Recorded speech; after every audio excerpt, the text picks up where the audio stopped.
ఎన్నికల సమయంలో ప్రతి పార్టీకి స్టార్ క్యాంపెయినర్స్ ఉంటారు. రాష్ట్రం మొత్తం ప్రభావం చూపే నేతలు, వివిధ రంగాల్లో ప్రముఖులు ఆయా పార్టీలకు స్టార్ క్యాంపెయినర్స్ గా ప్రకటిస్తారు.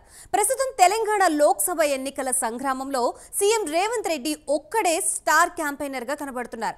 బీజేపీలో రాష్ట్రమంతా ప్రభావం చూపే క్యాంపెయినర్ లేడు. ఇక బీఆర్ఎస్ స్టార్ క్యాంపెయినర్స్ ఉన్నా లేనట్లుగానే ఉంది. తెలంగాణలో వన్ మ్యాన్ షోపై ప్రత్యేక కథనం.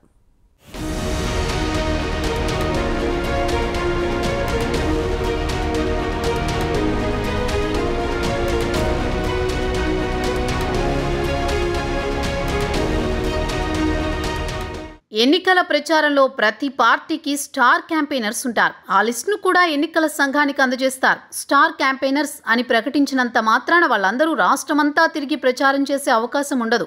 కొంతమందిని పేరుకే స్టార్ క్యాంపెయినర్గా పేర్కొంటారు. కానీ కొందరే రాష్ట్రమంతా తిరిగి ప్రచారం చేస్తారు. సహజంగా స్టార్ క్యాంపెయినర్స్ లిస్టులో ఆయా పార్టీల ముఖ్య నేతలు, వివిధ రంగాల్లో పనిచేసిన ప్రముఖులు ఉంటారు. ముఖ్యంగా సినీ నటులు ఉంటే వారిని స్టార్ క్యాంపెయినర్గా పేర్కొంటారు. ఈసారి తెలంగాణ ఎన్నికల ప్రచారంలో కొత్త కోణం బయటపడుతోంది. కాంగ్రెస్ పార్టీ నుంచి ఒకే ఒక్కడు అన్నీ తానే ప్రచారం చేస్తున్నారు. అతనే సీఎం రేవంత్ రెడ్డి. మిగతా పార్టీలలో స్టార్ క్యాంపెయినర్ కనబడడం లేదు. దీంతో ఎన్నికల ప్రచారంలో రాష్ట్రమంతా తిరుగుతూ ఏకైక స్టార్ క్యాంపెయినర్గా రేవంత్ రెడ్డి రికార్డులకెక్కుతున్నారు. కాంగ్రెస్ తరపున రాష్ట్రమంతా తిరిగే నేతలు ఇప్పుడు ఎవరూ లేరు. కోమటిరెడ్డి వెంకటరెడ్డి, ఉత్తమ్ కుమార్ రెడ్డిలు ఉమ్మడి నల్గొండ జిల్లాకే పరిమితమవుతున్నారు. అక్కడ ఆ పార్టీని గెలిపించడానికే పనిచేస్తున్నారు. భట్టి విక్రమార్క కూడా ఉమ్మడి ఖమ్మం జిల్లాలో పార్టీ అభ్యర్థులను గెలిపించడానికి కృషి చేస్తున్నారు. వీరు తప్ప కాంగ్రెస్లో రేవంత్ రెడ్డికి పోటీ వచ్చేవారే లేరు. దీంతో కాంగ్రెస్లో ఏకైక స్టార్ క్యాంపెయినర్గా సీఎం రేవంత్ రెడ్డి ఒక్కడే వన్ మ్యాన్ ఆర్మీగా పనిచేస్తున్నారు.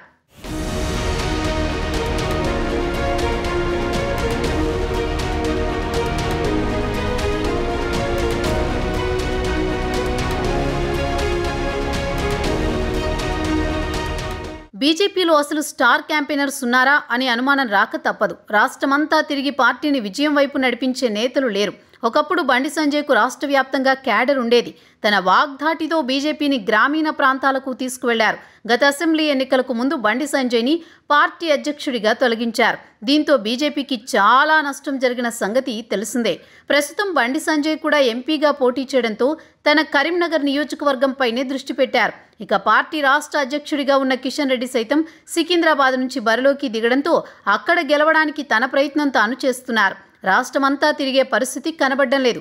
మరో జాతీయ నేత లక్ష్మణ్ ఉన్నప్పటికీ కొన్ని స్థానాల్లోనే ప్రచారం చేయగలుగుతున్నారు. రాష్ట్రమంతా ప్రభావితం చేసే స్థాయి లక్ష్మణ్కు లేదనేది విశ్లేషకుల భావన. దీంతో తెలంగాణలో కాషాయ దళానికి స్టార్ క్యాంపెయినర్స్ కరువయ్యారని తెలుస్తోంది. రాజాసింగ్ లాంటి నేతలు ఉన్నప్పటికీ పార్టీ ఆయనను సరిగా ఉపయోగించుకోవడం లేదు. ఏదో మొక్కుబడిగా పార్టీ కార్యక్రమాల్లో పాల్గొంటున్నారు. ఈ తరుణంలో కేంద్రం నుంచి జాతీయ నేతలు వస్తేనే బీజేపీకి కొంత ఊరట లభిస్తుందని రాజకీయ పరిశీలకులు భావిస్తున్నారు.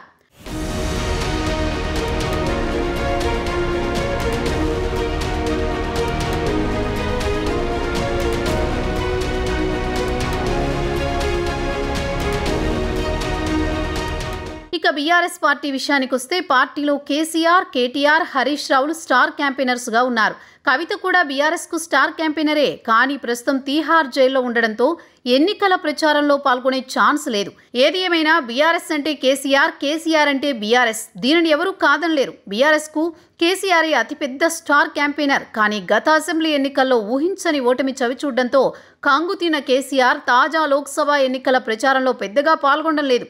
మరో స్టార్ క్యాంపెయినర్ కేటీఆర్ తన చెల్లెల కోసం న్యాయ పోరాటం చేయడానికి ఢిల్లీ చుట్టూ తిరగడమే సరిపోతోంది.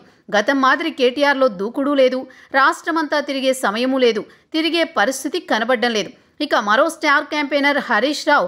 మామకు తగ్గ మేనలుడిగా పేరు తెచ్చుకున్న హరీష్ రావు సైతం ఎన్నికల ప్రచారంలో నామమాత్రంగానే పాల్గొంటున్నారు. 2-3 స్థానాలకే హరీష్ రావు పరిమితమవుతున్నారు. దీంతో బీఆర్ఎస్లో స్టార్ క్యాంపెయినర్స్ ఉన్నా లేనట్లేనని రాజకీయ విశ్లేషకులు అంటున్నారు. మొత్తం మీద తెలంగాణలో అన్ని నియోజకవర్గాలను చుడుతూ పార్టీ కోసం ప్రచారం చేస్తూ ప్రభావం చూపే స్టార్ క్యాంపెయినర్గా సీఎం రేవంత్ రెడ్డి ఒక్కడే కనబడుతున్నారు. ముందు ముందు ఎన్నికల ప్రచారం ఎలా ఉండబోతుందో చూడాలి మరి.